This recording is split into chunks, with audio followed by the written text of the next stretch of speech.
రా కూర్చో. పర్వాలేదండి. ఏంటి ఇలా వచ్చావు? ఆ రోజు నా కంపెనీని మూసేయమన్నారు. ఇప్పుడు నేను మూసేయడానికి సిద్ధంగా ఉన్నాను. దానికి ప్రతిఫలంగా నాకు 5 లక్షలు కావాలి. అలాగే, నీకు కావాల్సిన 5 లక్షలు నేను ఇస్తాను. చాలా థ్యాంక్స్ అండి. కానీ మీరు మీ కంపెనీని మూసేయక్కర్లేదు. సార్? అవును మిస్టర్ మధు, మీ అన్నగారికి జరిగిన అన్యాయం గురించి తెలుసుకున్నాను. మీ కుటుంబం గురించి కూడా విన్నాను. సహజంగా అందరూ ఐకమత్యానికి ఉదాహరణ రామలక్ష్మణులు అంటారు. కానీ ఆ రామలక్ష్మణులు ఎలా ఉంటారనేది పుస్తకాల్లో చదవడం తప్ప ఎవ్వరూ చూడలేదు. మీ అన్నదమ్ములను చూస్తే ఆ రామలక్ష్మణులు ఇలాగే ఉండేవారేమో అనిపిస్తుంది. అలాంటి కుటుంబానికి ఇలాంటి ఇబ్బంది రావడం నిజంగా దురదృష్టం. రామునికి హనుమంతుల్లా కాకపోయినా ఏదో ఉడతా భక్తిగా నా వల్ల వీలైన సహాయం ఈ 5 లక్షలు తీసుకో. మీ కంపెనీ పేరు మీదే అన్ని సరుకులు తయారు చేయండి. నేను వాటిని ప్రపంచమంతా మార్కెటింగ్ చేస్తాను. సార్, మీ రుణం ఉంచుకోను, తొందరలోనే తీర్చేస్తాను. స్నేహితుల మధ్య రుణాలేంటి మధు? We are friends.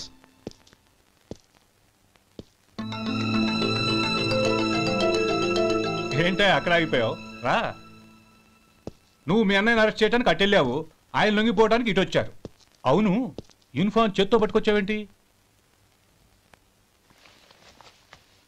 సార్, నేను రే, ఈ మాత్రం దానికే బెదిరిపోయి ఉద్యోగం వదులుకుంటావా? నువ్వు ఇలాంటివి ఎన్నో సమర్థవంతంగా ఎదుర్కోవాలి.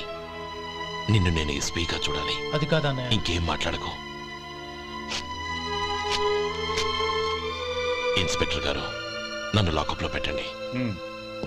ఆగండి సార్, ఆ డబ్బు ఎక్కడికి పోలేదు, నేనే తీసి జాగ్రత్త చేశాను. ఈ విషయం అన్నయ్యకి తెలియక బ్యాగులో డబ్బు కనబడకపోవడంతో అది పోయిందనుకున్నాడు. నేను పట్నం నుంచి వచ్చేసరికి జరిగిన గొడవంతా తెలిసిందే. రే మధు, జరిగిన దానికి నన్ను క్షమించనయ్యా. ఇంటికి వెళ్ళాక అన్ని వివరంగా చెప్తాను. సార్, ఇదిగోండి 5 లక్షలు. ఇది కమిటీ వాళ్ళకి అప్పగించి ఈ కేసు కొట్టేయండి సార్. భలే వాడివయ్యా, తీసినప్పుడు ఒక మాట ఆయనతో చెప్పుండొచ్చుగా. అనవసరంగా పెద్ద ఆయన స్టేషన్ వరకు రప్పించావు. Sorry sir. అన్నయ్య, మీరింటికి వెళ్ళండి, నేను లెక్క అప్ప చెప్పేసి వస్తాను. వస్తానండి. అలాగే. ఎలా దెబ్బ కొట్టాలన్నా కుదరటం లేదు. అయినా వీళ్ళకు ఉన్న పళ్ళంగా 5 లక్షలు ఎలా వచ్చాయి? అదే బావా, నాకు అర్థం కావటం లేదు. నీకు అర్థమైతే ఆశ్చర్యపడాలి కానీ అర్థం కాకపోతే ఆశ్చర్యమేముంది? ఎవడ్రా వాడు? ఇన్నాళ్ళుగా వ్యాపారం చేస్తున్నాను, నిన్నగాక మొన్న వచ్చినోడు వాడు నాకు పోటీయా? వాణ్ణి పెరగనివ్వకూడదు. వాణ్ణి ఇక్కడికి రప్పించండి, నేను మాట్లాడతాను.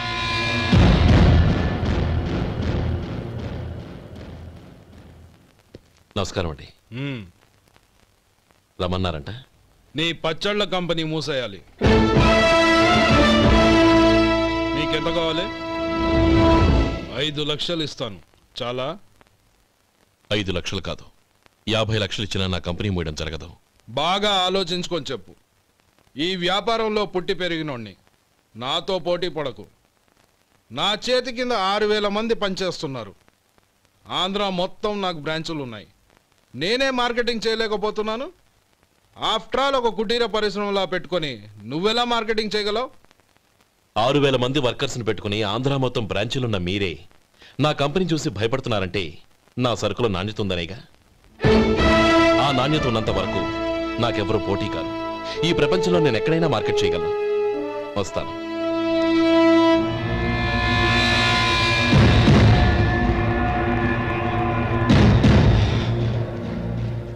ఇక్కడ ఏం లేదండి. ఇక్కడ ఏం లేదండి. ఇప్పుడు ఊపిరి పీల్చి బిగపట్టు, నెమ్మదిగా వదిలే. ఓకే, లే, నెమ్మదిగా ఇలా వచ్చి కూర్చో. ఏం లేదు, మామూలు కడుపు నొప్పే. ఈ టాబ్లెట్స్ 3 రోజులు వాడు. ఎలా వాడాలో ఇందులో రాశాను. Token number 29. టౌన్ డాక్టర్ భయపెట్టేశాడు, ఆపరేషన్ అది ఇదని. కానీ ఈ డాక్టర్ బాబు ఏమీ లేదని చెప్పాడు. ఈ బాబు 10 కాలాల పాటు చల్లగా ఉండాల.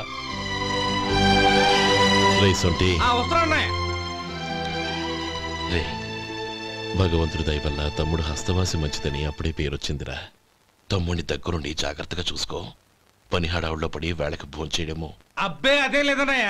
1 గంటకల్లా పేషెంట్ కట్టు, భోజనం పెట్టు. అది అలా జాగ్రత్తగా చూసుకో. నేను చూసుకుంటాను కదన్నయ్య, నువ్వు వెళ్ళు.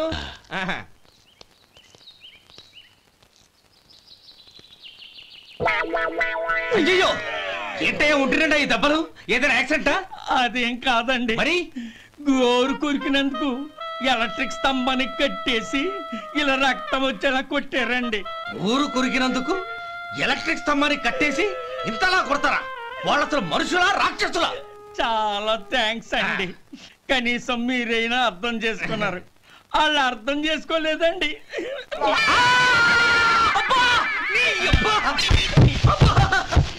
గోరు కొరకడం అంటే ఇదా? నిన్ను కొట్టడం కాదురా, నిలువురా నరికేయాలి. అబ్బా సెప్టిక్ అవుతుందో ఏమిటో.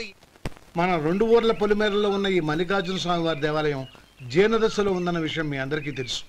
ఇన్నాళ్ళు మీ ఊరు వాళ్ళు పట్టించుకుంటారని మా ఊరి వాళ్ళు, మా ఊరి వాళ్ళు పట్టించుకుంటారని మీ ఊరి వాళ్ళు దీన్ని ఇలా వదిలేశారు. ఈ గుడి మీ ఊరికి ఎంత ముఖ్యమో మా ఊరికి అంతే ముఖ్యం. కాబట్టి మన ఇరు గ్రామ ప్రజలు కలిసి దాన్ని బాగు చేయించి కుంభాభిషేకం చేయించాలనే సదుద్దేశంతో ఒక కమిటీని ఏర్పాటు చేశాం. ఈ కమిటీలో 2 గ్రామాలకు సంబంధించిన ప్రముఖులు ఉన్నారు. కమిటీ ప్రెసిడెంట్గా ఎవరిని ఎన్నుకోవాలనే విషయంలో శ్రీ గోపాలరావు గారి పేరు, శ్రీ లక్ష్మీపతి గారి పేరు పరిశీలనలోకి వచ్చాయి. అందువలన మేమందరం బాగా ఆలోచించి తర్జన భర్జనలు చేసిన మీదట శ్రీ గోపాలరావు గారే అన్ని విధాలా ప్రెసిడెంట్ పదవికి అర్హులని ఈ కమిటీ నిర్ణయించడం జరిగింది.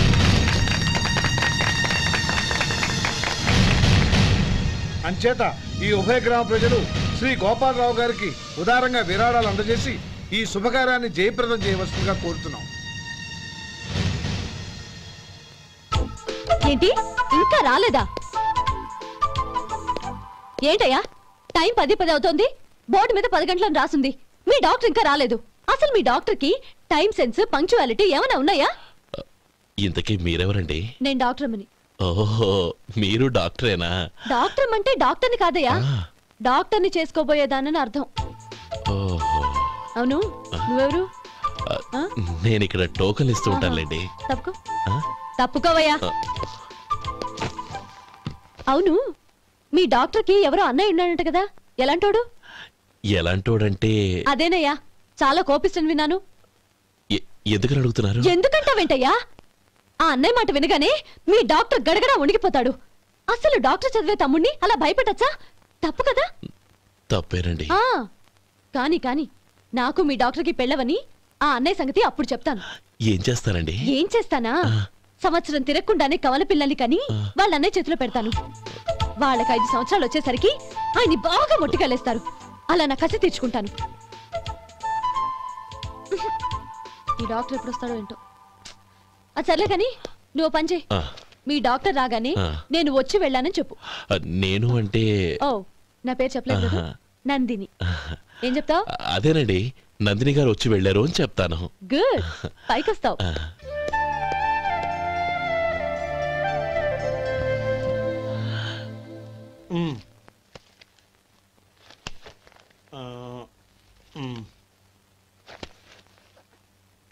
దీంతో మొత్తం 4,98,200 అయ్యాయి. పోతే నువ్వు ఇచ్చినంత ఇవ్వలేకపోయినా ఈ దైవకార్యానికి నా వంతు చందా 1800. దీంతో మొత్తం 5 లక్షలు పూర్తయ్యాయి. సరేరా, నేను ఈ డబ్బు తీసుకుని పట్నం వెళ్ళి బ్యాంక్ లో వేసి వస్తాను. అలాగే, నేను నీతో వద్దాం అనుకున్నాను రా, అనుకోకుండా సాయంత్రం ఇన్స్పెక్షన్ వచ్చింది. పర్వాలేదులే, వెళ్ళొస్తాను.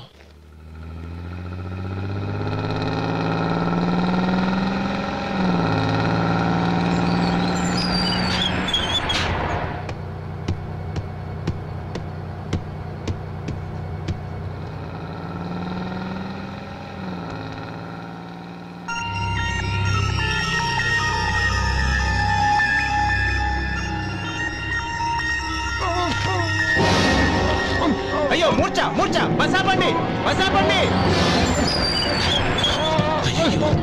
ఇదిగోండి తాళం చేతులు బుద్ధి, ఈ తాళాలు చేతిలో పెట్టండి. వీటి వల్ల ప్రయోజనం లేదు. 4 ఖర్చుకోకుండా పళ్ళ మధ్య పెట్టడానికి గట్టిగా తిన ఉంటాయి. ఇప్పటి ఇదిగో ఇది చూడండి.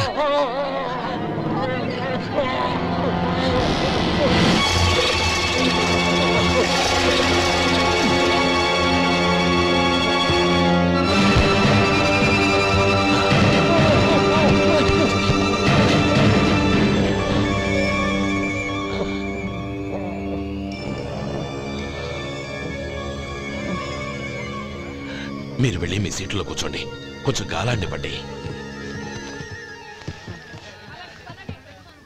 ఇప్పుడు ఎలా ఉంది బాబు?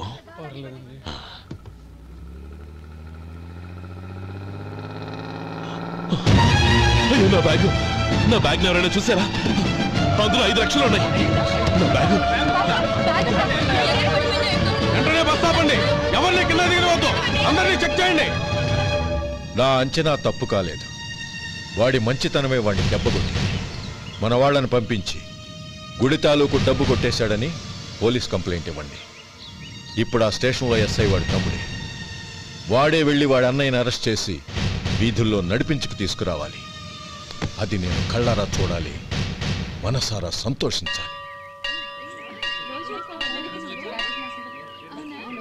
అయ్యా గోపాలం గారు, మీరు దేవస్థానం సొమ్ము దొంగిలించారని ఎవరో పోలీస్ కంప్లైంట్ ఇచ్చారంట. మిమ్మల్ని అరెస్ట్ చేయడానికి మీ తమ్ముడు గారు వస్తున్నారు.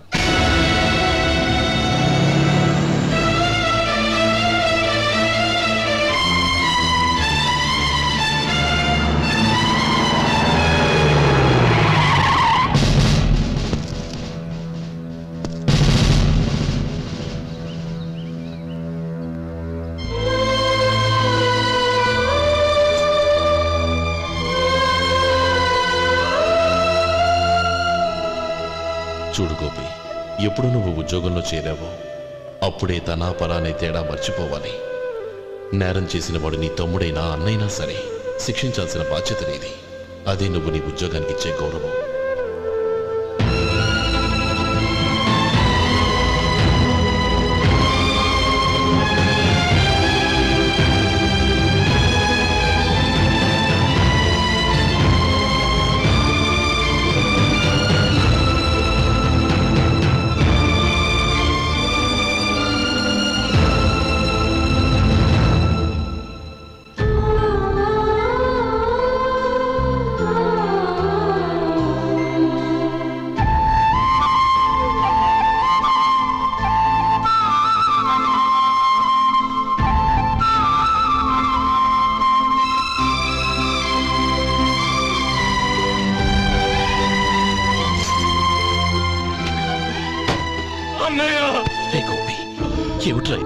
నన్ను క్షమించన్నయ్య, నేను కోరి ఉద్యోగుల చేరిన మాట నిజమే, కానీ ఇలాంటి పరిస్థితి ఎదురవుతుంది అనుకోలేదు. నా ఒంట్లో ప్రతి రక్త పట్టు నీ భిక్షనన్నయ్య. నిన్ను అవమానపరిచి ఉద్యోగం నిలబెట్టుకునే బదులు నా ప్రాణాలను వదులుకుంటారు, కానీ ఈ పని మాత్రం నేను చేయలేనన్నయ్య.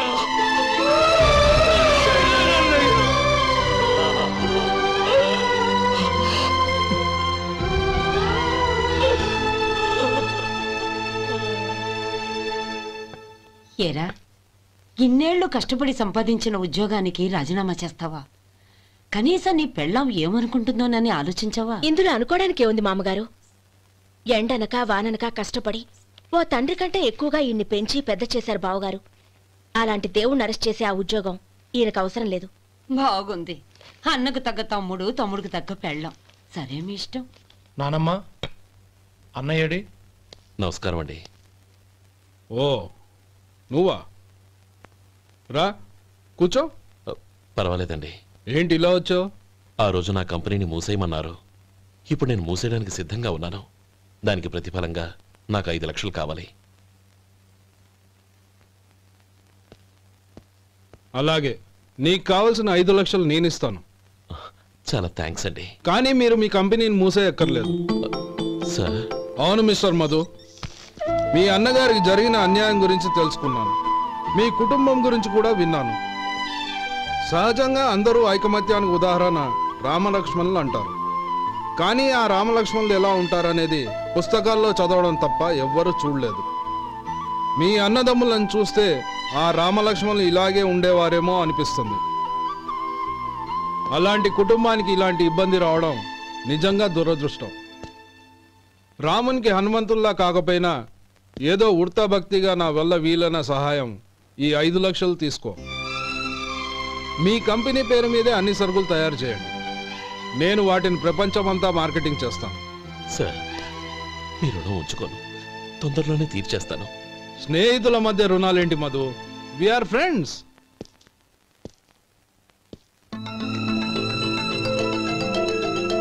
ఏంటే అక్కడ ఆగిపోయావు రా. నువ్వు మీ అన్నయ్యని అరెస్ట్ చేయడానికి అట్టెళ్ళావు, ఆయన లొంగిపోవడానికి ఇటు వచ్చారు. అవును, యూనిఫామ్ చేత్తో పట్టుకొచ్చావేంటి? సార్ నేను రే, ఈ మాత్రం దానికే బెదిరిపోయి ఉద్యోగం వదులుకుంటావా? నువ్వు ఇలాంటివి ఎన్నో సమర్థవంతంగా ఎదుర్కోవాలి. నిన్ను నేను ఎస్పీగా చూడాలి. అది కాదన్నయ్య. ఇంకేం మాట్లాడకు. ఇన్స్పెక్టర్ గారు, నన్ను లాకప్లో పెట్టండి. ఆగండి సార్, ఆ డబ్బు ఎక్కడికి పోలేదు, నేనే తీసి జాగ్రత్త చేశాను. ఈ విషయం అన్నయ్యకి తెలియక బ్యాగులో డబ్బు కనబడకపోవడంతో అది పోయిందనుకున్నాడు. నేను పట్నం నుంచి వచ్చేసరికి జరిగిన గొడవంతా తెలిసిందే. రే మధు, జరిగిన దానికి నన్ను క్షమించనయ్యా. ఇంటికి వెళ్ళాక అన్ని వివరంగా చెప్తాను. సార్, ఇదిగోండి 5 లక్షలు. ఇది కమిటీ వాళ్ళకి అప్పగించి ఈ కేసు కొట్టేయండి సార్. భలే వాడివయ్యా, తీసినప్పుడు ఒక మాట ఆయనతో చెప్పుండొచ్చుగా. అనవసరంగా పెద్ద ఆయన స్టేషన్ వరకు రప్పించావు. Sorry sir. అన్నయ్య, మీరింటికి వెళ్ళండి, నేను లెక్క అప్ప చెప్పేసి వస్తాను. వస్తానండి. అలాగే. ఎలా దెబ్బ కొట్టాలన్నా కుదరటం లేదు. అయినా వీళ్ళకు ఉన్న పళ్ళంగా 5 లక్షలు ఎలా వచ్చాయి? అదే బావా, నాకు అర్థం కావటం లేదు. నీకు అర్థమైతే ఆశ్చర్యపడాలి కానీ అర్థం కాకపోతే ఆశ్చర్యమేముంది?